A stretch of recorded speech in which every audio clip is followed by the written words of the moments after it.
Rebecca McLaren on 105.7 ABC Darwin. It's often bandied around as the best way to help close the gap in remote communities. Indigenous-run, local business. But the reality is very often a different story, combating language and cultural barriers, as well as the basics of financial literacy. This week, a business bootcamp is being run to help get Tiwi Islanders their business ideas off the ground. Clinton Hoffman, one of those behind Bootcamp. Good morning, Clint.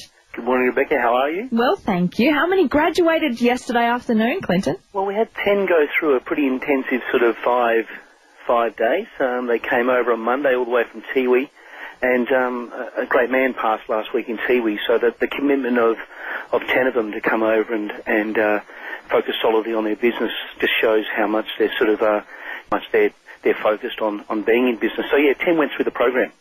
And what was the program focusing on? What were you sharing?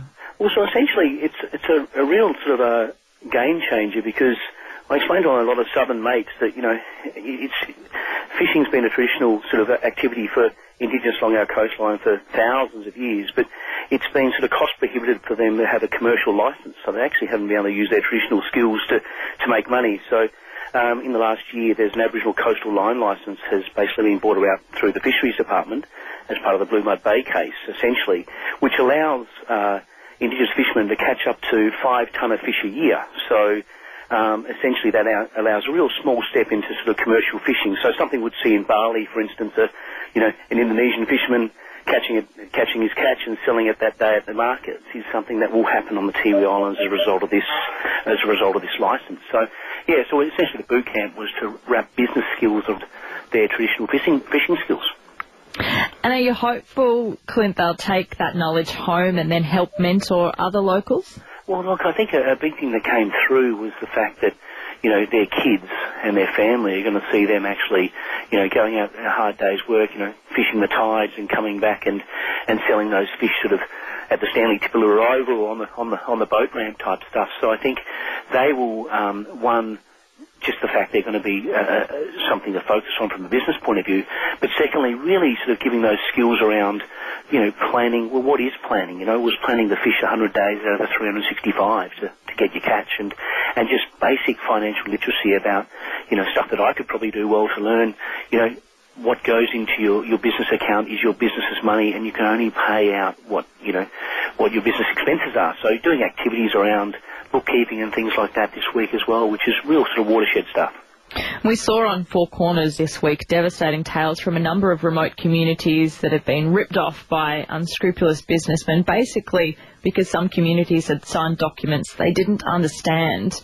How much of a focus do you give in boot camps on that type of financial literacy? Yeah, really good point. My background's that of the auditor, forensics and insolvency, so and I'm a territory lad, 10 years with sort of corporates like Ernst & Young before we started Ambrose, and I'm really hot on governance, and governance is about knowing where your money's going and knowing whether you're solvent. So essentially it was really sort of it's a real focus, because if they can learn about money within their own business context.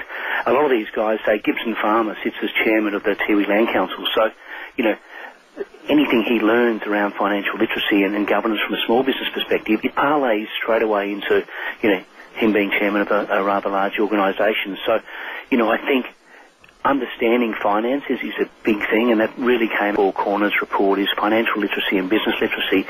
If they're not taught cross-culturally in ways people can understand, you'll end up with a car crash. So no women undertaking the boot camp? No, but we had a lady called Rachel Baker in one of our previous multi-business boot camps from Galawinku, so she's really flying the flag over there. This one was, very much male-dominated, and one of our mentors was the lovely Shelley Morris, who's she was great in terms of basically being there all week with her partner Johnny. So Shelley was our only female, which was a mentor, but I think already we're talking about sort of up the line, looking at, you know, basically cleaning and processing the fish, you know, as a next stage of business development. There was real talk of sort of women becoming involved there. And what was really interesting, basically the boys were sort of trying to push back on their bookkeeping, saying their wives and partners would do it, which is something that happens the world over. Thank you so much, Clinton. Congratulations to everyone involved and those graduates yesterday. thanks for spreading the story. Clint Hoffman, local business owner and member of Tiwi Business Bootcamp here on 105.7 ABC Darwin.